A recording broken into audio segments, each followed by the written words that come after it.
s'il vous plaît, faisons l'effort de mettre en pratique tout ce que nous apprenons. Faisons l'effort, faisons l'effort, faisons l'effort de mettre en pratique tout ce que nous apprenons.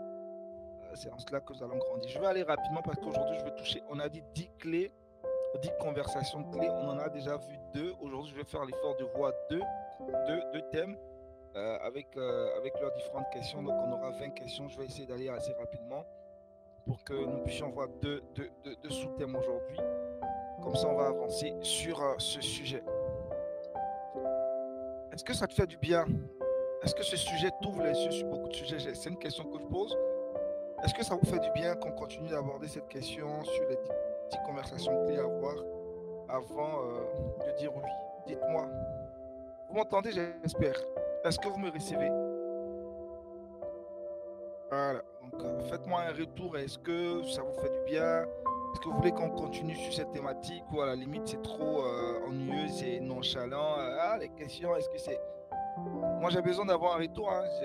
Dans ma démarche de transmission de savoir, j'ai toujours besoin d'avoir des feedbacks. S'il y a des choses que vous ne comprenez pas, j'aurais besoin que vous puissiez me dire, des suggestions. Si ça vous fait du bien, si ça vous ouvre la compréhension sur certains sujets, allez-y, dites-le moi. Parfait. Donc, je reçois de très bons commentaires. Ça m'encourage donc à continuer et à aborder, à finir avec cette thématique. Ça ne sera pas aujourd'hui en tout cas. On aura d'autres points, d'autres sous-thèmes qu'on verra. Alors, la semaine dernière, on a parlé des objectifs de vie et les priorités. Et ce soir, on parlera de deux autres sous-thèmes pour nous aider à réussir les fiançailles. Parfois, quand vous êtes fiancé à un homme, vous vous dites, mais qu'est-ce qu'on fait pendant les fiançailles? C'est pas que vous devrez tout le temps aller à des activités chrétiennes, aller au concert. Tout ça, ça fait partie vraiment des choses que vous pourriez faire. Mais la discussion est la base, c'est le centre. Vous devrez apprendre à vous connaître. Si déjà vous-même, de façon personnelle, vous ne vous connaissez pas, vous n'avez pas eu à mener une quête personnelle de qui vous êtes, vous ne connaissez pas votre identité, déjà c'est un problème. Et deuxième chose, si vous n'avez pas appris à vous connaître, vous aurez du mal à connaître votre partenaire. C'est pourquoi se connaître, c'est important. Ça, je suppose que lorsque Dieu vous envoie vers le mariage, vous avez pris le temps quand même de grandir un tant soit peu pour savoir exactement qui vous êtes. Et puis deuxième chose, cherchez à connaître votre partenaire. Et quand on parle de connaître son partenaire, il n'y a pas de relation qui réussit sans communication. Donc le troisième sous-thème dans cette grande thématique que nous abordons traite du sujet de la communication pendant les fiançailles, pendant le cheminement. Quelles sont les questions à vous poser quand il s'agit de parler de communication? La communication, c'est la respiration, c'est l'oxygène du chrétien dans son rapport avec Dieu par la prière. C'est aussi vrai dans une relation amoureuse. Quand il n'y a pas de communication, c'est qu'il n'y a pas de vie. C'est que la relation est désolée, elle est morte, elle n'existe plus. Là où vous manquez de communication avec quelqu'un, le manque de communication crée toutes sortes de situations malencontreuses, d'incompréhension et parfois même, ça vous emmène à une certaine froideur qui finit par déboucher sur une séparation. Elle peut se faire de façon tacite, c'est-à-dire silencieuse, mais aussi ces manques de communication peuvent créer des bouleversements terribles dans plusieurs relations. Donc il faut communiquer, la communication verbale, la communication non verbale. La communication, c'est un ensemble, même le silence fait partie de la communication. Donc il faut apprendre toutes ces choses-là. Donc quand on parle de communication de façon plus pratique dans les fiançailles, dans le cheminement, voici quelques questions que vous devriez poser à votre cheminant ou à votre partenaire, à votre fiancé. Première question, lorsque vous vous retrouverez, je suppose, on va prendre James. James est fiancé à une jeune belle Togolaise qui est à Lomé. Donc ils sont dans les fiançailles, ça fait 1 an des fiançailles maintenant. Ils avancent vraiment dans leur discussion. Et pour cette question de communication, ce jour-là, James va inviter sa fiancée à prendre un pot dans un endroit assez calme où il pourrait avoir de la discussion. Il n'y a pas de bruit trop fort, il n'y a pas de musique parce qu'en RDC, il y a beaucoup de musique. Donc, si je prenais l'exemple de Joël Massamba, ça n'allait pas marcher, hein. S'il partait dans un restaurant, c'est sûr qu'il aurait trop de bruit. Donc, bref, je rigole. Donc, il y a de très bons restaurants à Kinshasa. Ça pourrait être à Kinshasa ou à Lomé. Et donc, James, je continue avec l'exemple de James. James il va inviter sa fiancée, ils vont aller prendre un pot. Donc, quand ils vont s'asseoir, il crée le contexte pour dire, bah, écoute, ça fait un bout de temps qu'on avance et je voudrais vraiment qu'on puisse parler de la communication qu'on aurait lorsqu'on serait marié parce qu'il est important. Donc, la première des questions que James pourrait poser à sa partenaire ou inversement serait la question suivante. quelle est ta manière préférée de communiquer tes sentiments? Vous savez, quand on parle de communication de sentiments, vous devrez connaître le langage d'amour de votre partenaire. C'est très, très important. Donc, première question à poser. Comme je dis, la partie 1 aujourd'hui, la partie 3 que nous voyons, le sous-thème 3, si vous voulez, sous-thème 3, c'est la communication. Laissez-moi vous écrire ça. La communication. Et la première question à poser à votre partenaire, quand on parle de communication, c'est la suivante. Quelle est ta manière de communiquer tes sentiments? Quelle est ta manière de communiquer tes sentiments? On n'a pas tous les mêmes manières de communiquer nos sentiments. Certains vont communiquer leurs sentiments avec délicatesse, d'autres vont le faire avec beaucoup plus de précision, de force. Donc il faut tout de suite comprendre, poser la question ouvertement comme ça à votre partenaire, quelle est ta manière préférée de communiquer tes sentiments? Quand tu es en colère, comment tu l'exprimes? Quand tu es heureux, comment tu t'exprimes? Il faudrait que votre partenaire puisse vous le dire de façon claire et nette pour que vous sachiez, vous, à quoi vous attendre lorsque vous serez dans cette relation et comment votre partenaire communiquera ses sentiments. Vraiment important. Comme je dis, je vais aller rapidement après. Je pourrais entrer dans les détails lorsque vous allez poser les questions parce qu'il faut qu'on avance. Deuxième question que vous pourriez poser à votre partenaire dans le volet de la communication, c'est la suivante. Comment préfères-tu que je te fasse part de mes préoccupations ou problèmes? Donc, James pose la question à sa fiancée. Comment préfères-tu que je te fasse part de mes préoccupations ou problèmes? Ou inversement, disons que je suis en train de subir un harcèlement au travail. Comment voudrais-tu que j'aborde cette question avec toi? Dans quel contexte? Dans quel état? Comment tu veux que j'aborde? Tout ça, c'est important que tu puisses poser la question. Si elle a des problèmes, ta partenaire, comment elle devrait te l'annoncer? Si c'est ton partenaire, comment il devra le faire? Donc, il y a une manière. Quand on parle du comment, c'est que c'est une manière. Peut-être que ton partenaire a une manière principale, une manière favorite, une manière privilégiée pour laquelle voudrait que tu puisses, par laquelle voudrait que tu procèdes. Donc, il faudrait que tu te poses la question de façon claire et nette. Écoute, mon chum, comment préfères-tu que je te fasse part de mes préoccupations ou mes problèmes? Donc, ça, c'est important.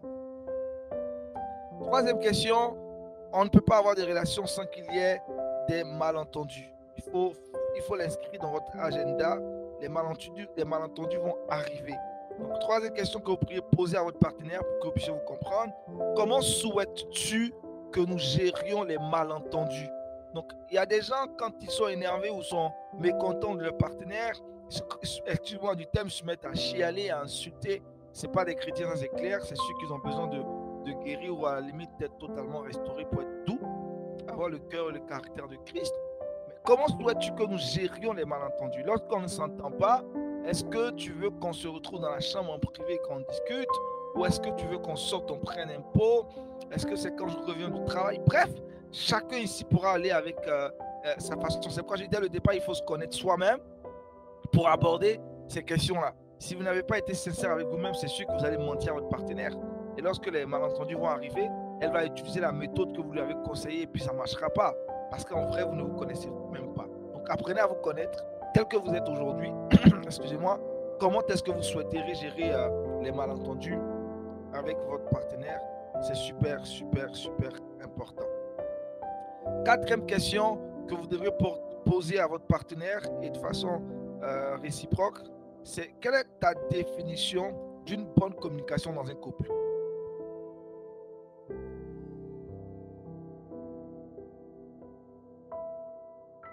Donc, vous devrez vous accorder sur ça. Mais pour cela, il faut échanger. Quelle est ta définition d'une bonne communication dans un couple? Comment tu définis que ce couple vit une très bonne communication? Dans notre couple, dans notre relation aujourd'hui, on est des fiancés, on est des cheminants. Comment tu définis une bonne communication dans un couple? Comment tu visualises notre communication? Demain, on sera mariés. Comment tu veux qu'on communique? C'est quoi la bonne communication pour toi? Quels sont les critères d'une bonne communication pour toi dans un couple? Posez la question à votre partenaire qui devrait être à même de répondre à cette question et vous donner des orientations sur ce qui pourrait pour vous deux être la base d'une bonne communication dans un couple. Cinquième question, j'espère que jusqu'ici vous me suivez parce qu'on parle de communication et après on verra un autre point assez rapidement et puis on ouvrira la lucarne des questions. Cinquième question, comment Comment devrions-nous communiquer sur des sujets sensibles ou délicats? Parfois des sujets très sensibles, les amis. Oh, dans le mariage, il y a des sujets qui sont parfois très sensibles. Et si vous ne prenez pas le temps de faire les choses convenablement, ces sujets sensibles-là peuvent créer tellement de dégâts. Ça peut arriver même à des disputes et même à des séparations temporaires. Et si ce n'est pas réglé, à des divorces. Donc, il y a des sujets très sensibles. Il faut aborder ces sujets-là avec votre épouse, avec votre cheminant, disons. Vous posez la question à votre cheminant, comment devrais-je apporter ce sujet-là lorsque, quand on ne se comprend pas, sujet sensible, sujet délicat, et on prendra quelques exemples certainement dans quelques exemples lorsqu'on abordera les questions. Ça va nous éviter on sera beaucoup plus précis. Sixième question à poser. Que Dieu te bénisse, toi qui fais l'effort d'être connecté ce soir. Sixième question à poser à ton partenaire en ce qui concerne la communication. Quelles sont tes attentes concernant la fréquence de nos discussions profondes? Quelles sont tes attentes? Je connais des couples qui ont des rencontres mensuelles chaque mois où ils font le point de leur relation, où est-ce qu'ils en sont par rapport à leur objectif. Est-ce que ça va bien? Est-ce que ça marche? Et ça, j'apprécie. Donc, il faut prendre le temps. Certains autres couples ou d'autres couples le font une fois par semaine, d'autres le font 2 fois par semaine et ils changent de contexte. Ça peut être dans un restaurant, ils sortent un peu, ils marchent. Mais c'est à vous de voir. Moi, je vous impose rien. Tout va dépendre vraiment de comment est-ce que vous voyez les choses. Mais il faut établir des règles. Vous savez, on n'accomplit rien quand on n'a pas d'objectif là. Moi, je ne sais pas comment les gens vivent, mais si tu n'as pas d'objectif, même dans ton foyer, même dans ton cheminement, tu n'arriveras à rien. C'est pourquoi il faut établir une fréquence de vos discussions profondes. Une discussion profonde, c'est une discussion au cours de laquelle vous revenez sur des sujets qui vous ont peut-être fâché, le comportement de ton cheminant, de ta conjointe. Il ou elle t'a mal parlé lors d'une soirée, tu n'as pas apprécié la façon dont elle se comporte, comment elle t'a regardé en public, comment elle s'est habillée. Il y a des discussions qui sont profondes, sa vie spirituelle. Il faut trouver du temps et ça doit être établi. Ou à la limite, si c'est chaque soir avant de vous endormir, mais c'est sûr qu'avec le travail, ça ne sera pas très pertinent, très profond. Si vous arrivez, vous êtes des cheminants, l'autre vit dans l'autre pays ou vous êtes dans la même ville, toute la journée ça a été difficile, vous allez vous parler comment c'est difficile parce que l'autre est fatigué. Il faut trouver un temps où chacun est libre de toute pression sociale, de toute pression professionnelle. Si c'est une fois dans le mois, vous vous retrouvez dans un parc ou je ne sais pas, ou dans un restaurant, vous prenez un bon petit plat Cali pour les Ivoiriens qui connaissent ça, le foufou pour ceux qui sont en RDC ou même au Togo. Vous vous asseyez autour d'un bon plat, vous finissez de manger et puis vous abordez des questions sérieuses. Vous abordez des questions sérieuses. La jeune demoiselle dira à Marius, ça fait 3 ans on est fiancés, je ne vois pas d'avenir avec toi. Depuis, tu me dis absolument rien. Tu me dis que tu es en train de te chercher, mais tu te trouves quand on avance comment? Donc, il y a des discussions très profondes. Il y a ta mère qui te court après tout le temps. Moi, j'aime pas le fait que tu sois trop collé à ta mère. Et il y a des sujets qui peuvent venir de n'importe comment, ça va te gifler. Mais il faut prendre le temps d'avoir des discussions profondes. N'ayez pas peur, ne fuyez pas les discussions profondes. On ne marie pas un homme, on ne marie pas un garçon, on marie un homme. Donc soyez mature, n'ayez pas peur d'affronter ces sujets-là qui vous aideront à grandir ensemble. Septième question, quelles sont les barrières à la communication que tu voudrais que nous évitions? Donc il y a des barrières à la communication, beaucoup de barrières. Et vous devriez échanger avec votre partenaire pour que ce partenaire sache exactement les barrières qu'il ne désirait pas voir fructifier ou prospérer dans votre foyer. Et à ce niveau-là, on en parlera tout à l'heure lors des questions. Je pense qu'on pourrait aller plus en détail pour ceux qui ont des questions précises à ce niveau-là. Je pourrais vous citer quelques barrières, mais c'est sûr que de façon pratique, vous pourriez m'exposer des cas particuliers. Huitième question, comment réagis-tu lorsque tu te sens incompris ou incomprise ou ignoré? Vous savez, le besoin de l'homme et le besoin de la femme, les besoins des hommes et de la femme sont différents. Hein. On a eu le temps à maintes reprises ici d'aborder ces questions. Pour ceux qui sont très réguliers à nos temps d'éveil et même ici, vous comprenez, on aborde plusieurs sujets qui nous aident à réussir notre relation. L'homme, vous savez, l'homme, il est satisfait. D'abord, la satisfaction de l'homme. L'homme cherche constamment à des besoins sexuels, ça vous le savez. La femme, elle a une satisfaction de ses besoins affectifs. La femme aime les besoins affectifs. Donc, vous imaginez, tu es dans une relation avec un homme ou une femme, je parle pour ceux qui arrivent au mariage, et puis ta femme ou ton épouse ne te satisfait pas et ne te donne pas le sexe, c'est sûr que toi, l'homme, ça va commencer à te tu vas commencer à te sentir vraiment bizarre. La femme aime qu'on l'aime, elle aime qu'on l'apprécie. Tu es dans une relation avec une belle demoiselle, tu es fiancé Marius, tu ne prends pas le temps d'apprécier ses cheveux qu'elle fait, elle a porté une nouvelle tenue, elle a mis un nouveau parfum, ça sent bon. Et puis toi, tu négliges ça. Écoute, ça va commencer à être bizarre. Ça va commencer à être bizarre. Ce gars-là, vrai là, est-ce qu'il m'aime? Donc, elle peut se sentir ignorée. Il faut aborder. Donc, comment réagis-tu lorsque tu te sens incomprise ou tu te sens incompris? Est-ce que tu boudes? Parce que beaucoup de sœurs boudent. Ce n'est pas la bonne solution. La bouderie, mais c'est inscrit dans vos gènes. La femme, elle boude, c'est pour attirer l'attention de son partenaire, de son cheminant. S'il comprend tout de suite, ça marche. Mais dans le cas contraire, c'est sûr que ça peut capoter. Donc, il faut être sage. Je vais m'arrêter là. Il y a beaucoup de sujets que je pourrais aborder sur les besoins, les 5 besoins fondamentaux de l'homme et de la femme. C'est un sujet qu'on a déjà vu. J'ai juste énuméré 2 choses. L'homme, il est toujours à la recherche du sexe. La femme est à la recherche des besoins affectifs. Donc ça, c'est très, très important. Quand une femme est ignorée, c'est pas bon. Il faut donner la première place à votre femme. Si une femme n'est pas heureuse, c'est tout un tas de problèmes. Ça vous bousille toute la vie là. 9e question, quelle est ta façon préférée de résoudre les disputes? Donc, il faut vraiment, vraiment, vraiment trouver la façon préférée pour vous deux. Comment vous pourriez résoudre les disputes? Et puis, la 10e question dans tout ce qui concerne la communication. Ça a l'air banal, mais ces questions sont tellement fondamentales. Comment pouvons-nous maintenir une communication ouverte, même dans les moments difficiles? Donc, dans les moments difficiles, vous devriez avoir privilégié la communication ouverte, pas une communication fermée. Quand certains, dans une relation, sont fâchés, ils boudent leur partenaire, ils n'ont plus envie de lui parler, ça ne donne pas de solution. Peut-être dans l'instant présent, tu n'as pas envie de lui parler, mais après, il faudrait que vous établissiez plus ou moins des principes selon lesquels, lorsqu'on a un problème, on pourrait passer par tel moyen pour pouvoir résoudre, trouver une solution. Donc moi, je vous conseillerais de pouvoir trouver ça, et c'est pendant les fiançailles que vous pourrez gérer tout ça. On va avancer rapidement avec le sous-thème 4. Comme je dis tantôt, on est en train d'avancer, on veut vite finir avec ce thème-là. C'est la gestion des conflits. Est-ce que jusqu'ici tout va bien? Est-ce que pour le côté communication, on a bien noté les questions? Est-ce qu'on peut avancer? Parfait. Donc, si c'est clair, on peut avancer. Tout va bien. Parfait. Donc, la gestion des conflits. La gestion des conflits, première question que vous pourriez poser, que James pourrait poser toujours à sa petite cheminante dans ce restaurant là-bas à Lomé. Il peut poser cette question-là à sa petite, à sa fiancée. Qu'est-ce que je raconte à sa fiancée? Comment gères-tu les conflits en général? Donc, voilà, Josué Oganda dit au Congo, donc ça pourrait être au Congo aussi. Comment gères-tu les conflits en général? C'est une question à poser à votre partenaire. Très, très important de poser la question à votre partenaire. Si on a un conflit, comment tu veux qu'on le gère? Comment tu veux qu'on le gère? Tout ça, vous êtes en train d'apprendre à connaître cet homme-là. Il y a ce qu'il vous dira et il y a ce qu'il fera. C'est pourquoi après, on va faire des tests et on vous dit comment il faut faire pour les attraper. Parce qu'ils disent des choses, parfois c'est tellement beau, mais on va les piéger. Piéger dans le sens où on va les éprouver. Même la Bible dit que Dieu éprouve notre foi. Donc, il faut éprouver l'homme que tu veux épouser. Il faut éprouver la femme que tu veux éprouver. Il faut l'éprouver. Il faut l'éprouver. Vous pensez que c'est la blague? Il faut l'éprouver. Parfois, tu n'es même pas fâché, tu viens, tu cries sur elle comme si tu es fou là.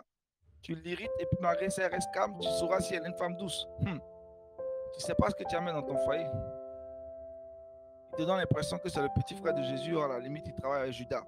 Faites attention. C'est le complice de Judas. 3e question. Quelles sont tes attentes en matière de résolution des conflits dans notre couple? Donc, il doit y avoir des attentes en matière de résolution de conflits dans votre couple. Quelles sont ces attentes? Comment on finit par résoudre ce problème-là? Il faut aborder ces questions. Il faut aborder ces questions. Je suis rapide ce soir-là parce que je sais que vous avez beaucoup de questions. Il y a d'autres qui n'ont même pas fini la semaine dernière. On va revenir sur tout ça. Donc, ce sera intéressant. Comment te sens-tu à l'idée de faire des compromis? Ça, c'est la 4e question à poser à son partenaire. Là, on parle de la gestion des conflits. Je dis, il est impossible de vivre avec une personne sans qu'il n'y ait conflit. Donc, évitez les rêveries, les illusions, mon prince charmant. Même si c'est l'homme qui est descendu du ciel, il y aura des conflits. Donc, croyez-moi, vous devrez vous préparer à la gestion des conflits. C'est bien écrit, gestion des conflits. Donc, tout conflit doit être géré. Un conflit qui n'est pas bien géré finit par dégénérer. Il faut faire l'effort donc de bien gérer le conflit. Ça demande de la grandeur d'esprit, ça demande de la maturité, mais soyez prévoyants. En abordant ces questions pendant les fiançailles, et le cheminement, ça vous permet déjà de trouver des réponses à des questions, à des sujets assez intéressants parce que ça ne va pas manquer dans votre foyer. Mais si c'est déjà élaboré, c'est clair. Cinquième question, quelle est ton approche pour calmer une situation tendue? Imaginons que James a dit un mot à sa fiancée, elle n'a pas du tout apprécié, elle est totalement énervée, elle est impulsive, elle veut verser de l'eau chaude sur lui. Comment James va calmer cette situation? Il doit avoir une approche. Inversement aussi, la fiancée de James a une attitude que James n'apprécie pas. Il a perdu le contrôle. Et James, qui est de nature calme, commence à bavarder, à vociférer, à l'insulter. Ah, j'imagine cette scène-là, elle n'arrivera pas. Mais comment elle, en tant que partenaire fiancé, trouvera les moyens ou le moyen de pouvoir calmer son partenaire? C'est ça déjà, il faut penser à cela. Sixième question, comment pouvons-nous éviter les conflits inutiles? Il y a beaucoup de conflits inutiles dans les fiançailles, beaucoup de conflits inutiles dans les fiançailles et même dans le mariage et aussi dans les cheminements. Donc, il faut déjà se poser la question, comment pouvons-nous éviter les conflits inutiles? Des conflits inutiles. Paul a dit ceci, Abraham a dit cela. En fait, ça ne concerne même pas votre foyer. Mais tu veux défendre forcément. Vous avez regardé un film, ton mari dit non, pourquoi le brave a fait, il a eu cette attitude. Des choses inutiles. Vraiment des choses inutiles. Je ne sais même pas tellement que ça me plaît pas du tout. Je n'ai même pas d'exemple à propos des conflits inutiles. Donc, il faut vraiment éviter les conflits inutiles. Posez-vous des questions. Si une chose n'est pas salutaire, ça ne va pas vous créer des conflits. Si ça n'a rien à voir, ça ne vient pas causer des dommages à votre salut, ça ne va pas vous créer des conflits. Septième question, quelle stratégie préfères-tu pour résoudre les conflits rapidement? Donc, dès qu'un conflit survient, vous devriez élaborer un principe selon lequel, dès qu'on est dans une forme de conflit, voici le moyen, voici les stratégies qu'on devrait développer pour résoudre rapidement le conflit. La Bible dit, si tu es en colère avec un frère ou une soeur, que le soleil ne se couche point sur ta colère. Donc, vous vous imaginez, vous êtes fiancé à une soeur, elle habite à Korogo, bon, disons, elle est à Matadi, toi tu es à Kinshasa. Ou peut-être que cette soeur-là, elle est au Bénin et toi tu es en France. Et vous allez vous coucher et puis vous ne vous parlez pas. Et si l'un de vous meurt dans la nuit, là, vous allez faire quoi? C'est malheureux. Les gens ont perdu leur foyer comme ça. Et ils s'en veulent toujours parce qu'ils n'ont pas été sages pour résoudre vite les conflits. Il ne faut pas laisser le soleil se coucher sur les conflits. Hein. Il faut tout de suite aller à régler le conflit pour que la paix revienne le plus tôt possible et puis vous avancez. Huitième question, comment veux-tu que nous gérions les conflits devant nos futurs enfants? Parce qu'il y a des parents, il y a des couples là, ils sont très immatures. Dès qu'il y a des conflits, ils commencent à bavarder, je ne sais pas. Moi, je n'ai jamais vu mon père et ma mère se disputer. Ce n'est pas pour faire l'éloge de mes parents, mais je ne les ai jamais vus se disputer. Mais je savais que ça arrivait. Mais quand ils sont en train de discuter que ça va dégénérer, les deux ont un signe, ils rentrent dans la chambre. Et puis on entend plus ce qu'ils sont en train de se dire. Mais quand ils vont ressortir, ils sont en train de sourire. Mais c'est sûr que quelqu'un a pris sa dose. Mais ils vont se cacher pour discuter entre eux. Ils vont se clasher normalement, certainement, dans la chambre. Et puis après, ils sont tout être tranquilles. Mais devant nous, tout est correct. Ils vont toujours donner l'impression que ça va entre les deux. Parfois, tu sais qu'ils sont dans une zone froide. Mais ils ne vont jamais montrer, ils vont faire toujours l'effort de préserver cette image-là. Le témoignage est important. Si tu passes ton temps à te disputer devant tes enfants, c'est sûr que tes enfants vont reproduire ce même spectacle-là. Donc, écoute, c'est ce qu'on voit qu'on reproduit en tant qu'enfant. Donc, il faut être sage. Il ne faudrait pas prendre la décision. Il faut éviter ça. Peu importe la colère que tu as. Si tu es en colère contre ta femme, devant vos enfants, évitez les disputes. Devant vos fils spirituels. Devant vos fils spirituels, parce que vous êtes tous ici appelés. Vous êtes des bergers, vous êtes des encadreurs tous ici. Tu es là, tu es fiancé. Amoni, il est fiancé, il se joue au grand évangéliste. Sa fiancée l'a énervé, il vient de l'évangélisation. Devant ses fils spirituels, il commence à bavarder. Ah, c'est pas une bonne image. Reste calme, tu peux l'appeler à côté, vous allez discuter. C'est pas devant les gens que tu vas te mettre à te jouer aux zélés. Non, ça se fait pas. Neuvième question, comment pouvons-nous assurer que les disputes ne deviennent pas destructrices? Donc, il faut s'assurer que les disputes ne deviennent pas destructrices. Les disputes sont parfois constructives. Ça nous aide à grandir. Et puis, la 10e question que je pose quand il s'agit de régler les conflits, quelle est ta vision du pardon dans la gestion des conflits? Je termine avec ça parce que le mariage ou une relation ne réussit pas sans prière, sans patience, sans pardon. Les 3 P qui font réussir une relation, qu'elle soit amicale, qu'elle soit amoureuse, s'il n'y a pas de prière, peu importe la relation que tu as avec quelqu'un, ça ne marchera pas. S'il n'y a pas de patience, ça ne marchera pas. S'il n'y a pas de pardon, c'est voué à l'échec. Appliquez ça dans toute relation amicale, vous verrez que ça marchera toujours. Il faut prier pour ton ami, prier pour celle que tu veux épouser, prie pour elle, prie pour son cœur. Parce que parfois, ce sont des influences. Les conflits vont arriver, mais le diable, il aime ça. Il va venir mettre sa bouche dans l'accusateur. Le petit, le fait est petit, mais le diable va grossir ça dans ta pensée. Il va grossir ça. Et tu vas te dire, mais comment suis-je arrivé à cela? Parce que tu as ouvert une porte sans t'en rendre compte. L'ennemi s'en est saisi et il a grossi le fait. Et pour cette raison, tu es incapable de dire pardon à ton épouse. Il faut être prompt. Malgré tout ce qu'on fait, il faut avoir l'humilité de demander pardon à celle avec qui on est. Prends le temps, même si c'est toi qui as tort ou tu as raison. Je dis dans une relation, lorsqu'on engage, on s'engage dans une démarche de, de paix, on recherche l'amour. Et quand on recherche l'amour, on ne cherche plus à avoir raison ou à avoir tort. Ce qu'on veut, c'est toujours arriver à la réconciliation. C'est toujours vivre dans un climat de paix. C'est toujours être impacté par la présence du Seigneur. Et Dieu t'envoie dans des endroits où la Bible dit dans des eaux paisibles. Il y a des eaux qui sont troubles. Vous savez qu'en français, il y a des eaux qu'on appelle des eaux troubles.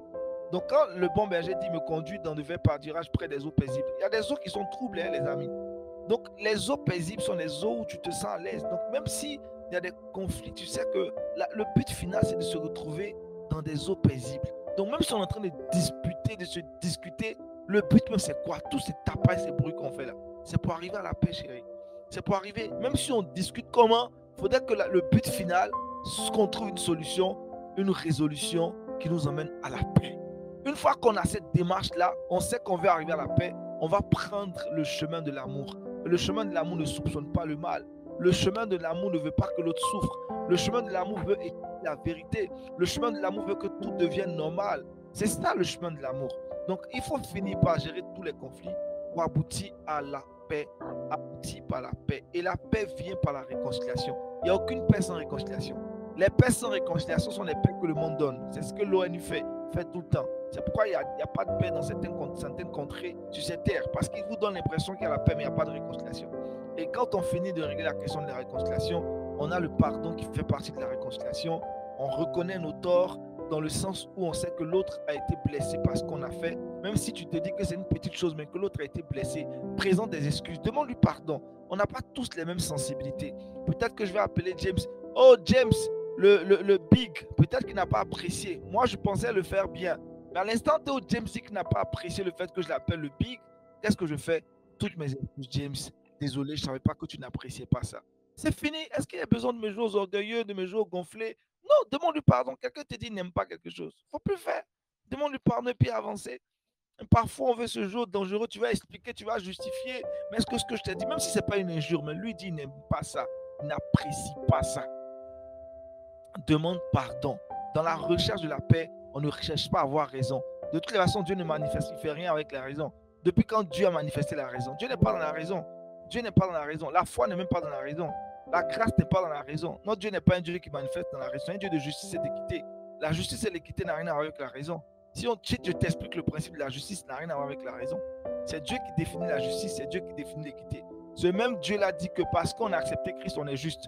Actuellement, là, tu es saint. Tu n'as pas besoin qu'on te canonise comme nos frères, peut-être d'autres assemblées. À l'instant où tu deviens chrétien, on te considère saint. Dieu dit t'es saint, t'es juste, c'est fini.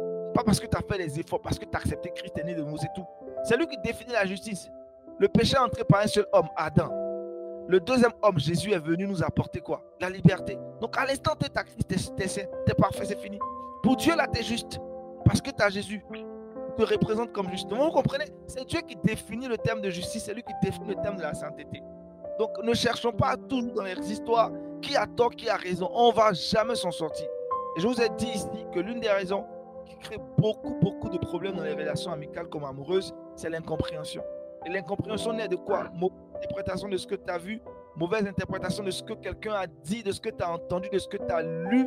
Et puis les mauvaises paroles qui sortent aussi parfois, ça frustre, ça blesse. Donc fais attention, lorsque tu veux vraiment résoudre un conflit, prends le temps d'écouter l'autre, de connaître sa version des faits, sur base de ce que la personne fait, sur base de ce que la personne a dit, tu verrais les limites de ses propos, les limites de son argumentation, et malgré tout ce qu'elle exposerait, ne viens pas dans le but de venir dire t'as tort ou t'as raison. L'amour parfait bannit la peur, Et l'amour couvre les fautes. Tu viens, oui, c'est vrai ce que tu as fait, ça m'a blessé.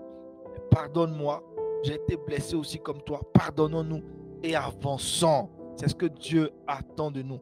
Et c'est clair que si tu ne pardonnes pas à ton prochain, imaginons à ta fiancée, ne t'attends pas à ce que le Père te pardonne. Ça, c'est un principe qui a été établi.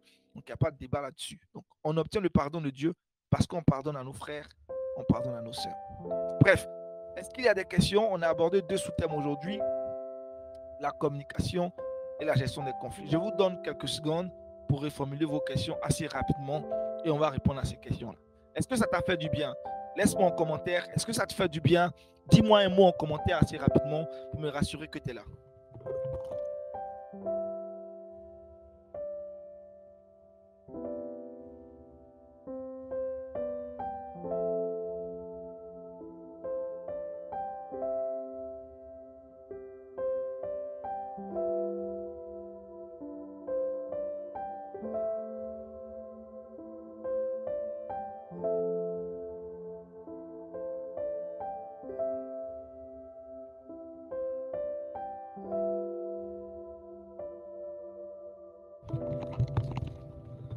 Est-ce que tu es là? Ça fait du bien à chacun d'entre nous ce soir. Parfait. Un grand bien, que Dieu nous bénisse abondamment. Alors, si tu as des questions, on peut y aller. Dans le cas contraire, je continuerai d'argumenter.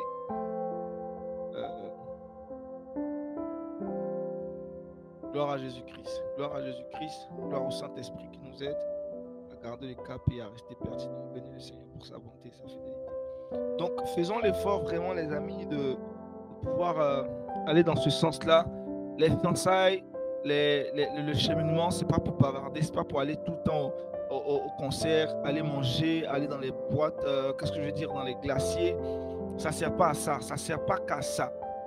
Il faut vraiment avoir des discussions assez profondes et c'est dans ce concept-là qu'on est aujourd'hui. Il faut vraiment échanger avec la personne avec qui vous voulez être et ça vous donne vous-même de la valeur, de la contenance, mais surtout, ça vous permet d'éviter beaucoup de choses, beaucoup de surprises. Avec ces réflexions, vous serez moins surpris dans le foyer parce que votre partenaire n'est pas parfait et c'est clair que vous ne l'êtes pas aussi. Donc, vous ne serez pas surpris parce que il vous l'aura dit ou elle vous l'aurait dit pendant les fiançailles. Écoute comment je suis en conflit, voici comment je réagis. Quand je suis incomprise, voici comment je réagis. Je suis très capricieux, je travaille à ce que ça s'arrête, mais pour l'instant, là, j'ai pas encore. Ouais, soyez sincère et soyez vrai. Et ça se passe dans la conversation, dans la communication ouverte. Ouvrez votre cœur, soyez vous-même et pensez, dites ce que vous pensez, pensez ce que vous dites avec beaucoup de sincérité. Vous allez faire avancer votre relation. Si vous voyez qu'il y a beaucoup d'incongruités, d'incompréhension, que ça ne marche pas, vous pourriez arrêter vos fiançailles et vos cheminements. C'est pas un crime, c'est pas un crime. Mieux vaut arrêter les fiançailles, mieux vaut arrêter le cheminement que d'aller s'entêter dans les mariages.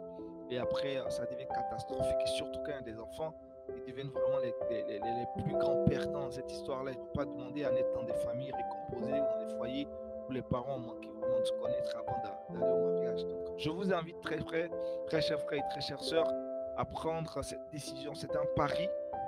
À vous dire, moi, je m'engagerai, même dans toute relation, je ferai l'effort de prendre le temps de discuter longuement avec mon partenaire, avec mon fiancé. Et tous ces points que nous abordons nous aident à aller dans ce sens-là, à grandir. Vous voyez aujourd'hui le nombre de divorces qu'on a dans nos familles chrétiennes, c'est incalculable. Les statistiques sont effarantes, ça fait peur. Tu te dis, mais attends, on a Jésus-Christ, mais pourquoi on se retrouve à vivre des relations amoureuses difficiles? Parce qu'on ne prend pas le temps vraiment de grandir et d'aller au mariage. Vous savez, il y a beaucoup de sujets sensibles dans le mariage, dans le couple. Il y a des sujets sensibles. L'un des sujets sensibles, c'est la question des finances. On va aborder cette question plus tard. Mais j'aborde la question des finances, la gestion des ressources financières. Si vous avez un mari qui est assez dépensier, une femme qui est assez dépensière, qui n'a pas appris ou du moins qui ne sait pas comment gérer l'argent, l'argent fait partie des raisons principales qui créent les divorces. Donc, je prends tout de suite cette question-là, la question des finances. Donc, il faut les sujets sensibles. Est-ce que l'argent de ta femme, c'est ton argent? James, est-ce que tu conçois que l'argent que ta femme gagne, c'est son argent ou c'est ton argent? Vous êtes une seule chair. Est-ce que quand vous allez être ensemble, vous allez mettre tout votre argent ensemble pour répondre aux besoins de la maison? Ou toi, James, tu vas dire, madame, ton argent c'est pour toi, moi je m'occupe de tout. Ou ta femme te dirait, James, moi mon argent là, tu ne touches pas $1 ou 1 franc dedans. C'est toi qui es l'homme, tu t'occupes de tout dans le foyer. Je fais ce que je veux avec mon argent. Donc, ce sont des sujets sensibles. Moi, je ne peux pas te donner des orientations là maintenant parce qu'on n'a pas encore abordé la question. On va aborder, c'est sûr, dans les jours à venir. Mais il faut tout de suite te dire, il y a des foyers où la dame dit son argent, c'est son argent. C'est toi qui es l'homme. Elle a une mentalité de dire que moi, écoute, mon père là, il est parti, il s'est battu, il a épousé ma mère, il s'est occupé de toute la famille. Ma mère travaillait, son argent était pour elle. Donc, je reproduis ce chemin.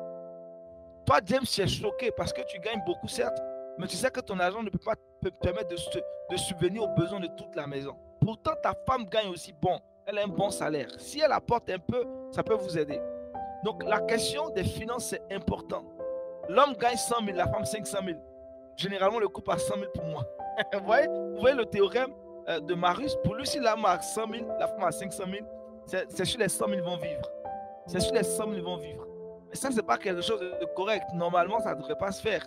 Mais il faut vraiment aborder cette question. Le Seigneur vous donnera la sagesse. On abordera cette question-là. Je ne vous cacherai pas. J'ai mon petit partage sur ça aussi. Mais je laisse chacun se prononcer là-dessus. Est-ce que l'argent de ta femme, c'est ton argent? Est-ce que l'argent de ta femme, de ton époux, c'est ton argent? Dites-moi. Toi, femme, ton mari n'a pas assez d'argent que toi. Mais tu veux qu'il fasse toutes les dépenses de la maison. Tu sais que le monsieur, il souffre quand il finit de faire toutes les dépenses, le loyer, il paye vraiment tout ce qu'il faut pour la maison, le garde-manger, la nourriture, l'épicerie. Le monsieur n'a plus rien. Ça ne lui reste que son petit transport pour aller au travail. Il est fier de faire ça. Mais toi, ton argent, on ne voit quasiment pas. Tu dis que tu as de grands projets. Ah, chère sœur, faisons attention quand même, il faut aider le monsieur. Et toi aussi, monsieur, tu es là. Ton argent, c'est vrai, c'est petit, mais tu es en train de courir après ta femme pour qu'elle fasse toutes les dépenses. Pour te justifier, tu sais, j'ai pas encore. Et ça, c'est quoi ça aussi? C'est quoi ça aussi? Ah, donc, c'est ça. C'est ce qui fait qu'aujourd'hui, la communauté de biens, communauté de biens, communauté séparée, vous savez, il y a beaucoup de régimes matrimoniaux, hein. Il y a beaucoup de régimes, je ne sais pas. Donc, ça existe, séparation de biens, communauté de biens, il y a des femmes, bref, il y a toutes ces choses-là qui existent. Donc, la question euh, des finances, c'est un sujet sensible. La question de la belle famille, c'est un sujet sensible. La question aussi, des relations sexuelles, c'est un sujet aussi sensible. La question de l'amitié, les amis de ton mari, les amis de ta femme, c'est un sujet aussi sensible. Il y a des femmes, quand elles rentrent dans ta vie, elles checkent un de tes amis, elles ne l'aiment pas, elles disent, ah, si tu veux qu'on soit ensemble, il ne faut plus marcher avec ce gars-là, je n'aime pas sa tête.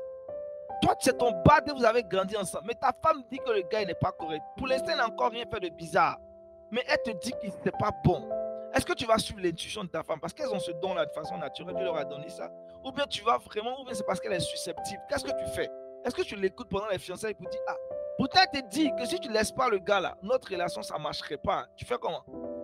Donc il faut être sensible à la voix du Saint-Esprit. Elle est poussée par l'Esprit Saint, tu l'écoutes. C'est pareil aussi, il y a des hommes qui rentrent dans la vie de leur fiancé, ils essaient de faire un tri dans ses amis parce qu'ils savent qu'elle n'a pas forcément des amitiés. Écoute, la question des amitiés aussi, ça pourrait être un sujet sensible. Donc, il y a beaucoup de sujets. Il y a beaucoup de sujets dans cette question-là. Donc, écoutez, il y a une deuxième question à laquelle je n'ai pas encore répondu. J'ai répondu à ta question, James, j'espère. Deuxième question. Quel est le réel danger de ne pas avoir le même love language? Il n'y a pas vraiment de réel danger de ne pas avoir le même langage d'amour. Il n'y a pas de danger. Il faut juste connaître le langage d'amour de ton partenaire, c'est tout. Dieu ne nous a pas créés tous identiques. C'est pourquoi vous savez, ces deux bornes contraires qui finissent par s'attirer, c'est le plus et le moins qui s'attirent, c'est ce qui crée cette attraction-là. Donc si on était tous pareils, ça n'allait pas marcher. C'est vrai que dans certains foyers, Dieu a fait grâce à certains couples où monsieur et madame ont le même love language, le même langage d'amour, mais ce n'est pas un danger. Il faut juste que tu connaisses, tu apprennes à connaître le langage d'amour de ton partenaire.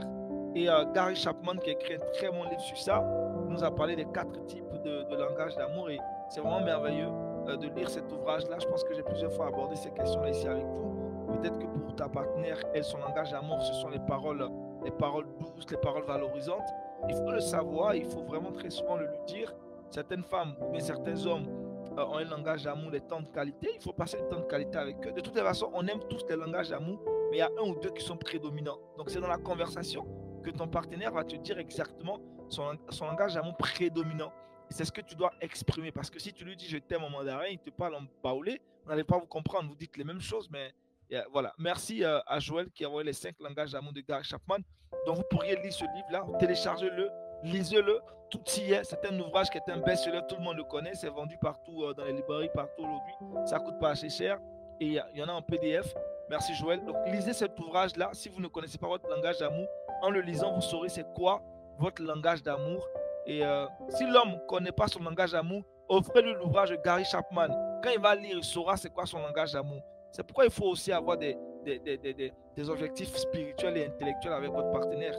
Vous n'êtes pas dans une relation seulement que pour parler mariage. Il faut parler aussi des sujets spirituels. C'est de ça qu'on a vu comme premier point abordé, comme question. Votre partenaire doit avoir des objectifs spirituels. Et vous devrez être une femme qui l'aide à atteindre cet objectif. Et aussi, c'est aussi vrai pour vous. Quelqu'un ne peut pas entrer dans votre vie sans qu'il ne vous aide à aimer Jésus encore. Ah, écoutez, s'il ne vous aime pas aider à aimer Jésus et être un adorateur vraiment de Christ, c'est qu'il y a un problème. Faites attention. Aidez-moi à trouver la troisième question. La quatrième question. La quatrième question, c'est quoi? C'est quel est le danger des réseaux sociaux dans un couple fiancé? Il y a beaucoup de dangers. Beaucoup de dangers. Surtout en termes de comparaison. En termes de comparaison, en termes d'influence. Ce n'est pas tout ce qui est sur Internet qui est consommable. Et aujourd'hui, il n'y a pas de filtre parce que les contenus, ça vient de partout. C'est pourquoi il faut avoir de la maturité. Les réseaux sociaux sont sont des moyens aujourd'hui qui peuvent nous aider à nous rapprocher du Seigneur quand on a de très bons contenus qu'on regarde, mais c'est beaucoup plus des outils de distraction quand on n'est pas assez focus. Donc, si ton partenaire a l'habitude de consommer des TikTok, des filles qui sont très make-up et que toi, tu n'es pas du tout make-up, au fur et à mesure qu'il consomme ça, il y a une influence qui commence à se mettre dans son esprit.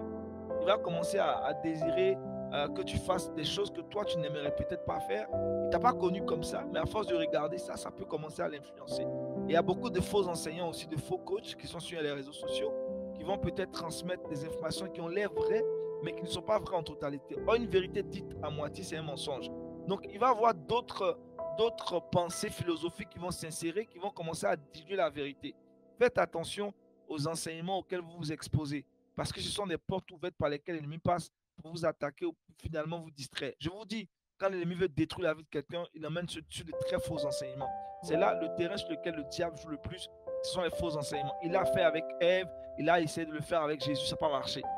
Ça n'a pas marché parce que Jésus était très bien enseigné, Jésus savait exactement sur quoi il se basait quand il faisait ces choses. Donc bref, sur TikTok, le diable va venir vous exposer comme ça s'est passé avec Ève.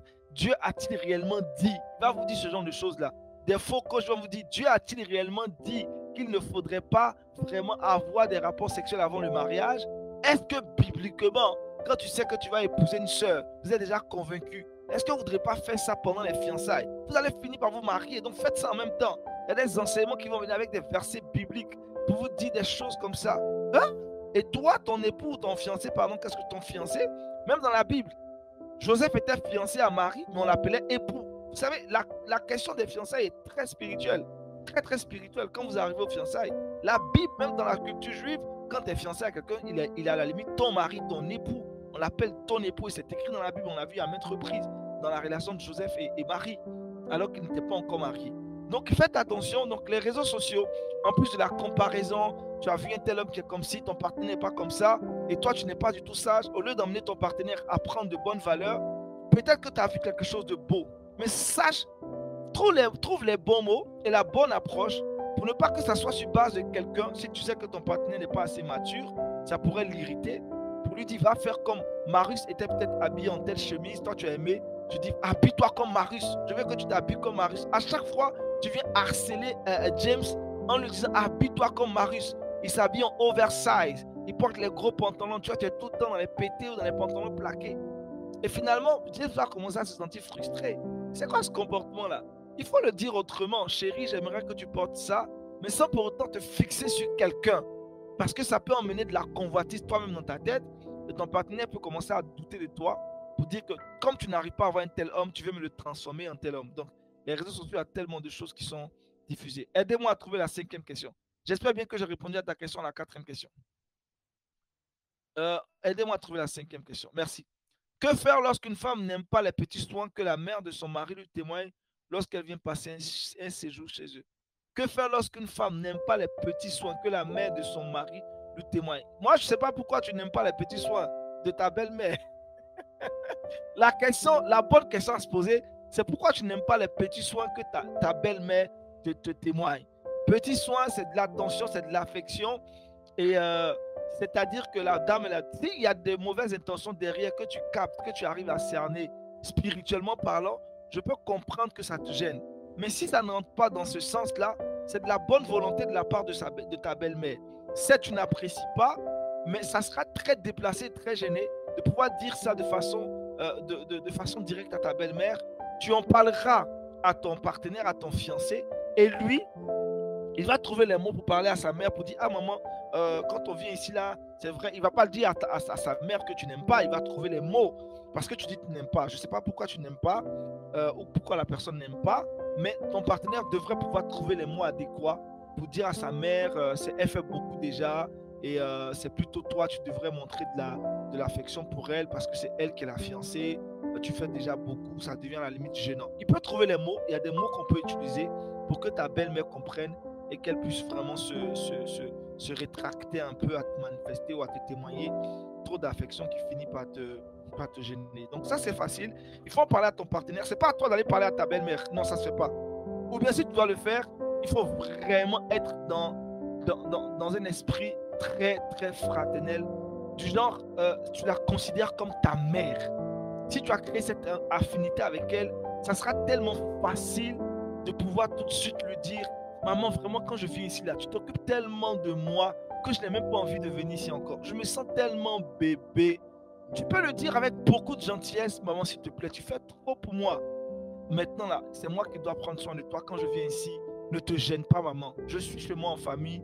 Ne te fais pas tant de mal pour me servir. C'est ce que Lazare, la sœur de Marie, a voulu faire. Elle voulait tellement faire plaisir à Jésus. Jésus a dit, laisse ces histoires-là, viens t'asseoir ici. Marie a choisi la bonne part. Donc là, peut-être que ta belle-mère veut tellement, tellement bien faire. Finalement, ça commence à être gênant pour toi comme ça a été gênant pour Jésus. Donc, il faut le lui dire en rigolant et c'est sûr que ta belle-mère pourrait comprendre. Il y a cette affinité, tu peux créer ça entre toi et ta belle-mère.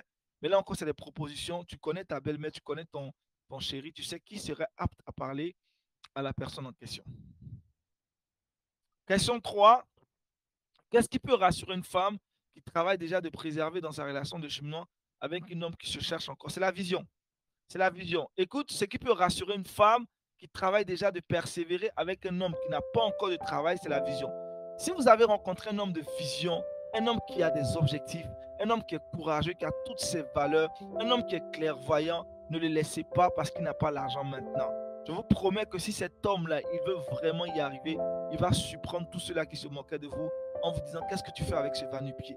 Un homme de vision, un homme qui est clairvoyant, un homme qui est honnête, un homme qui est véridique, un homme qui a toutes ces valeurs-là et qui se bat, qui est convaincu qu'il va réussir, même s'il n'a pas encore du travail.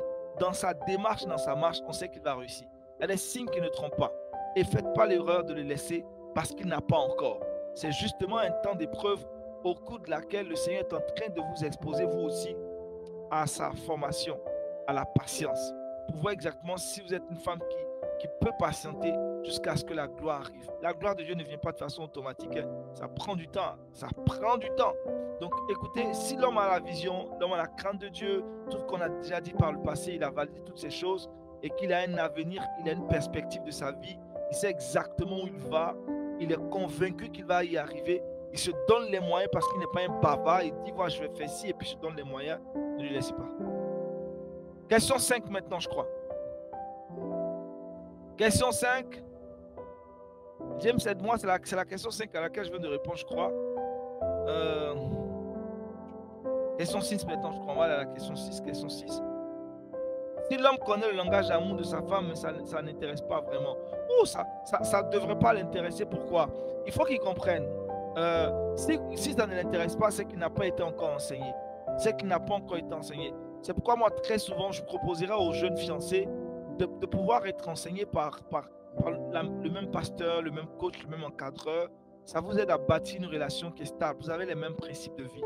Si ta femme a un coach à Y, elle peut avoir des coachs X, Y, mais vous devez avoir une formation, je dirais, un encadrement de base à deux, qui dit les mêmes choses, Parce que si chacun veut se faire enseigner, aujourd'hui, il y a tellement de déviations. Ça peut être bon, mais il y a trop de ramifications dans l'évangile, ce qui n'est pas du tout bon. Ça pourrait créer beaucoup de désordre et de mésententes, de mésaventures. C'est pourquoi faites-vous enseigner dans le même centre. Si c'est dans la même église, les mêmes cours que vous prenez pour le mariage, faites-vous enseigner au même endroit, vous allez recevoir les mêmes enseignements, cela va vous impacter. Si un homme connaît le langage d'amour de sa femme, mais ne s'intéresse pas, il n'a pas encore compris que le but du mariage, c'est de faire plaisir à l'autre qu'on a épousé. C'est parce qu'on est égoïste qu'on ne comprend pas cette pensée-là. Sinon, quand on devient homme marié, on se sacrifie pour la femme, comme Christ s'est sacrifié pour l'Église. On n'a plus de vie en réalité. On est venu vivre là parce que Dieu nous a donné une mission. Et c'est ça. Donc, s'il n'a pas compris ce principe, c'est sûr que ça ne l'intéresserait pas. Ça ne l'intéresserait pas. Mais une fois qu'il comprend qu'il doit se battre ou elle doit se battre pour son partenaire, elle n'aurait aucun mal à utiliser ou à employer le langage d'amour de son partenaire pour lui faire plaisir. Parce que tu sais que le bonheur de l'autre ferait ton bonheur, c'est sûr. Si ton partenaire est heureux, il va te déverser cet amour-là partout. J'ose croire que j'ai répondu à ta question. Question 7 maintenant. Quelles sont les conversations qui peuvent être discrètes pour chacun des partenaires? Je ne comprends pas très bien la question. Conversations qui peuvent être discrètes pour chacun.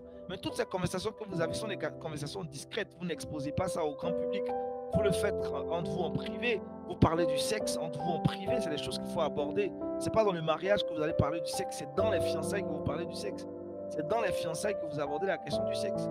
Oui, c'est dans les fiançailles que vous devez aborder la question du sexe. Si toi tu es gêné, tu n'as pas envie de faire certaines choses, il faut le lui dire pendant que vous abordez la question du sexe. Le sexe, c'est un sujet qui ne doit pas être tabou. C'est un sujet qui est sacré, mais pas tabou. Sacré dans le sens où il faut aborder avec de bonnes valeurs, de bonnes intentions. Mais si c'est un sujet qui pourrait être... il faut aborder ces questions-là. Il faut aborder ces questions. Je pense que j'ai répondu à la question 7, maintenant la question 8. Question 8 maintenant. Que faire lorsque vous vous mariez à une pilote indisponibilité? La communication permanente n'est pas au rendez-vous. Il faut trouver un terrain d'entente. C'est vrai que les pilotes sont tout le temps partis, je comprends. Ils sont tout le temps entre deux avions, il n'y a pas de communication. Parfois, ils sont exposés à d'autres réalités. Mais c'est aussi le prix à payer. Si vous avez décidé d'épouser un pilote, comprenez qu'il y aura un bris de communication, c'est-à-dire qu'il y aura beaucoup d'absence de communication, mais ça peut être compensé par les temps où il est présent.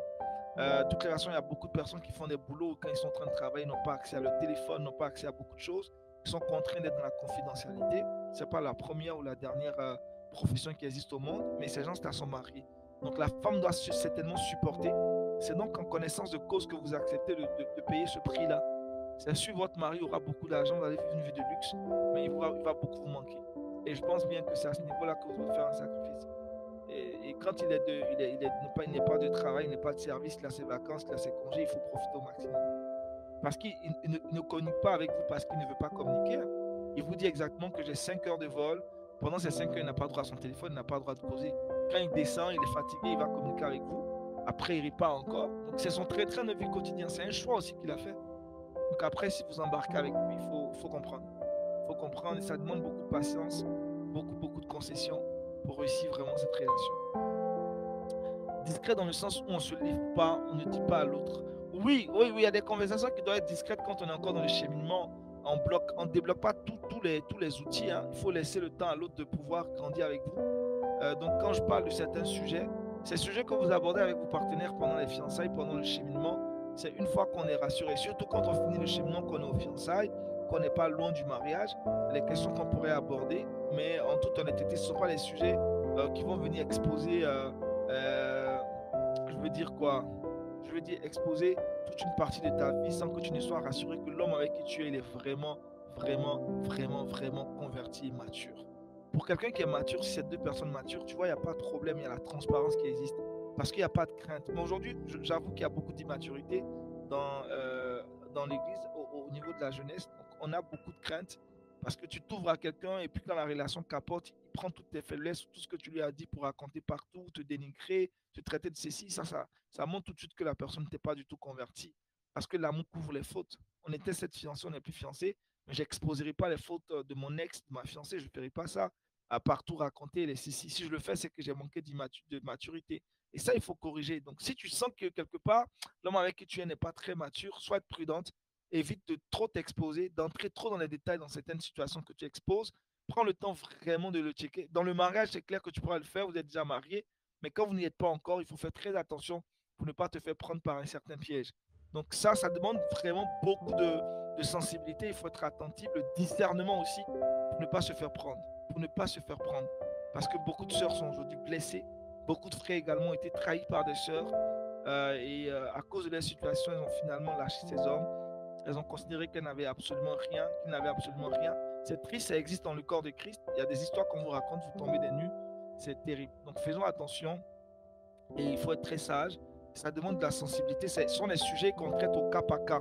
Mais lorsque vous êtes encadré par un berger, c'est pourquoi il ne faut pas s'engager dans le mariage quand on n'a pas de berger. Moi, je déconseille ça. Il faut avoir un berger. Le berger, c'est un enseignant, quelqu'un qui vous encadre. Il ne vient pas vérifier ou venir faire une supervision, mais il vient vous enseigner. Il vient vous donner la parole solide qui vous aide à grandir. Ce n'est pas un contrôleur financier ou quelqu'un qui va prendre les bois pour vous suivre matin, midi et soir. Mais il va vous donner la parole et cette parole va commencer à avoir des effets sur vous. La parole va vous suivre. Ça va vous faire du bien que vous allez commencer à avoir peur même de faire certaines choses. Parce que la foi vient de ce qu'on entend. C'est un berger qui sera présent pour vous. Quand ça ne va pas, vous irez le voir, vous allez vous confier à lui. Vous allez vraiment exposer vos histoires en sachant très bien qu'il est sage, qu'il est mature. Il a vraiment été quand même soumis à l'exercice de la confidentialité, de la discrétion, pour ne pas raconter tout ce que vous lui dites. Et je pense qu'il y a de très bons hommes de Dieu que Dieu est en train de susciter aujourd'hui et qui sont disposés à le faire. Il faut justement être conduit par le Saint-Esprit pour se faire encadrer afin de réussir. Vous savez, je le dis tout le temps, hein, ton passé, ton futur est le passé de quelqu'un. Tout ce que tu veux obtenir demain, quelqu'un l'a déjà. Il n'y a rien de nouveau sous le soleil. Tu veux être un bon mari, une bonne femme au foyer. Il y a une maman qui a 60 ans qui est dans son mariage. Elle a déjà accompli tout ce que toi tu veux accomplir. Tu n'as qu'à t'inspirer de comment elle a vécu pour reproduire ce qu'elle a fait. C'est tout. Parfois, on se fatigue pour rien. L'imitation, c'est la force la plus puissante qui puisse exister. Pour moi, c'est ça. Connectez-vous aux gens qui ont déjà réussi dans un domaine. Regardez comment ils ont fait. Vous reproduisez le modèle. Ça marche. C'est pas demander juste des valeurs. La persévérance, le courage, ça ne change pas. C'est clair. Mais ça marche. C'est sûr que ça marchera. Ah. Prochaine question. C'était la question 10, je crois, ou la question 9. La question 9, je crois. Quelles sont les barrières que l'homme, on finit bientôt, ne doit pas dépasser dans les conversations et inversement? Ça dépendra du niveau auquel vous êtes dans les cheminements, dans le fiançailles. Dans les débuts, c'est sûr qu'il faut être prudent, il faut garder un peu de réserve, un peu de mystère. Mais au fur et à mesure que vous avez de la conviction, que vous grandissez ensemble, il faut grandir ensemble. Il faut grandir ensemble. Et plus vous grandissez ensemble, il y aura une confiance. L'intimité, ce n'est pas se mettre à nu. L'intimité, c'est pouvoir dire à l'autre qui on est sans qu'on ne soit gêné de le dire. Parce qu'on sait que lui qui est en face de nous ne finira pas par nous juger. Il nous acceptera et avec nos qualités et avec nos faiblesses. C'est ça la vraie intimité. Être intime de Christ, c'est lorsqu'on va dans sa présence et on n'a pas peur de dire ce qu'on a fait. On n'a pas peur de nous confesser. Parce qu'on sait que Christ ne nous jugera pas. Malgré tout ce qu'on ferait comme bêtise, il nous accordera son amour, nous prendra dans ses bras. C'est ça être intime de Christ en vrai. C'est de ne pas avoir honte de dire qui on est, qu'est-ce qu'on a fait.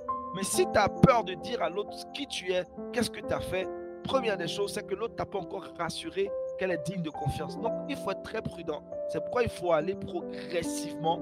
Je ne pourrais pas te dire à quel niveau il faut sauter toutes les barrières, mais il faut se laisser conduire progressivement. Et plus vous grandissez ensemble, il y a des choses qui se confirment petit à petit, parce que malgré tout, dans le process du cheminement et des fiançailles, le Saint-Esprit reste le maître.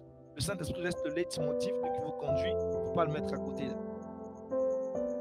Que faire lorsque le meilleur moyen de gestion de conflit de ce partenaire, c'est d'aller dans la chambre, chuter son homme et lui offrir chaque fois le sexe? Ne devrait-il pas considérer cela comme de la manipulation de sa part, sachant que chaque fois il faiblit toujours face à cela? Si tu es marié, Mary, je réponds à la question. Mais si tu es fiancé, je ne réponds pas à la question. Parce que le sexe, c'est pour les hommes mariés et les femmes mariées. La question est choquante. Mais écoute, ça existe. Dans certaines relations, c'est le sexe qui prend. Je ne sais pas, si tu es marié, je réponds à la question. Hein. Si tu es marié, je réponds à la question parce que c'est vraiment les histoires de couple. Vous n'êtes pas marié et puis ton partenaire te dit que moi, pour répondre la façon de régler mon conflit, je vais coucher avec toi. Ça ne marche pas, excuse-moi, mais ça ne marche pas. On n'est pas mariés là. Donc si on est dans les fiançailles, qu'on a des problèmes, toi tu vas aller coucher avec moi, ça ne marche pas. Non, ça ne marche pas. Il se projette, mais il n'a pas encore fait ça avec toi. Pourquoi il pense au sexe? Ça ne marche pas. Il doit trouver des moyens autres que le sexe. Là, on est dans les fiançailles, on est dans le cheminement. Tu lui poses la question, écoute, quand on est en conflit, comment tu penses gérer ça? Il dit, ah, si tu veux qu'on gère ce conflit, tu dois m'embrasser. Mais ça ne marche pas, monsieur. C'est incohérent, ça ne marche pas.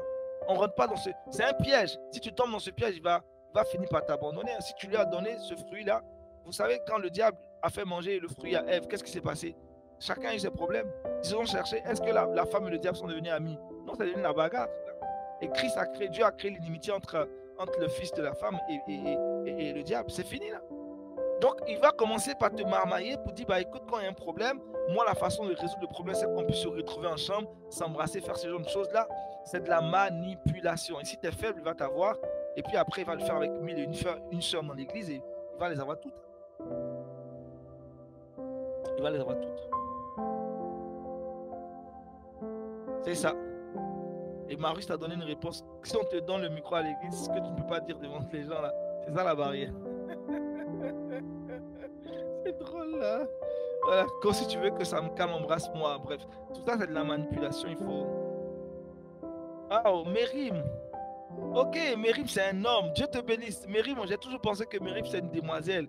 Aujourd'hui, on sait que Mérim c'est un homme. Ah, gloire à Dieu, Mérim. Mérim c'est un homme. Sois béni, Mérim. Mérim n'est pas encore marié, donc les sœurs, vous avez un bon fiancé ici, Mérim. Il a des questions très intéressantes qu'il pose. C'est correct. Voilà, et même quand on est marié, on ne résout pas les problèmes par le sexe. Là. On ne résout pas le problème par le sexe, ça ne se fait pas. Il faut toujours dialoguer, il faut passer par la communication. Il faut toujours passer par la communication. Donc, est-ce qu'il y a une autre question encore?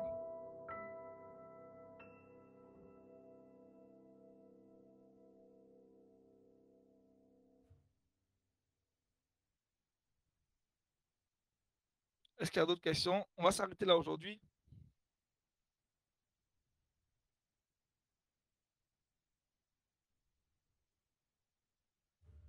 S'il y a des réponses qui semblent confuses, dites-le moi.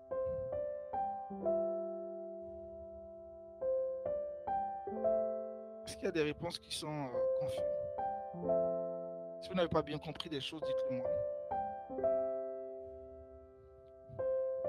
Comment gérer les conflits de perspective de sexe? L'un veut chaque jour, mais l'autre une fois. Ça, c'est vraiment pour le mariage, c'est pour les couples mariés. Si tu es marié, il faut vraiment que tu puisses parler à ton partenaire, il faut faire comprendre à ton partenaire. Mais comme je dis tantôt, on ne parle pas vraiment des choses du mariage, on parle des cheminants et des fiançailles. On va rester dans ce contexte-là pour ne pas éveiller des désirs. Donc, je fais l'effort vraiment de ne pas entrer dans certains détails. Il y a des classes. Là, on parle des fiancés. Donc, quand on parle des couples, il y a des sujets qu'on aborderait. Voilà. Je ne veux pas même aborder ces questions-là ici maintenant parce que c'est vrai, on peut en parler, mais ça demande encore toujours de la communication. Je l'ai dit tantôt dans les besoins fondamentaux, l'homme est continuellement en train de demander le sexe. Ça, c'est comme ça que l'homme a été créé. Physiologiquement, l'homme veut tout le temps le sexe. La femme, c'est un besoin affectif. Donc, dans le foyer, on pourrait parler de ça. Si vous êtes prêts, on pourrait se parler peut-être en privé ou après.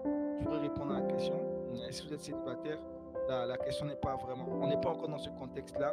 Donc, permettez-moi de ne pas me prononcer sur ça. Parce que pour l'instant, on est dans le cheminement et dans les fiançailles. Il ne faut pas exciter les gens à penser tout de suite à ce genre de choses. Pourquoi les flics sont difficiles ou est-ce qu'on trouve le moment de les dire? Merci Marius pour la question. Josué Ogenda est aussi célibataire. Hein. C'est la nouvelle qu'on a. Et voilà, on va s'arrêter là ce soir. Je crois qu'il n'y a plus de questions. Et comme je dis tantôt, s'il y a des confusions dans mes réponses, ne manquez pas de me relancer là-dessus. J'aurai le temps de bien éclairer vos différentes lanternes. Et puis on pourra grandir ensemble. On va bénir le nom du Seigneur qui nous a permis d'être encore connectés ce soir. Josué est célibataire. Myrim est célibataire. Bonages Marcel est célibataire. Vous voyez, tous les hommes célibataires se déclarent. Marius, je pense qu'il n'est pas célibataire. Il doit avoir une fille claire dans sa vie parce qu'il ne se déclare pas. Joël Massamba est célibataire. Elena, on te pose la question. Elena est célibataire, croyez-moi. Elena, tout le monde est Joël Massamba, il est en processus. Donc, c'est dire qu'il a un pied dedans.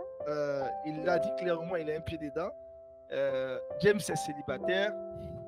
Marius déclare qu'il est en couple très bientôt. Donc, on attend de voir ça. Et on sera très heureux, à Puyung serait très heureux d'aller au mariage de Marius, de Josué, au mariage d'Elena. Et puis, on serait très, très heureux. J'espère que vous allez nous inviter à vos mariages là. James aussi, on sera très heureux d'être à son mariage. Ce soir, par la grâce de Dieu, on a 30 célibataires. Je serai peut-être 28 célibataires ou 27 célibataires, hormis moi et mon épouse. Je ne sais pas tous ceux qui sont connectés ici sont mariés ou pas. Donc, on a plus de célibataires que dans de couples mariés, c'est normal. On est des jeunes et c'est live, il est fait pour les célibataires, donc c'est normal. Kwasi Moïse est célibataire, Brandon est célibataire, Marida est célibataire, Nati Sego est célibataire. Ce soir, vraiment, c'est une déclaration de célibat.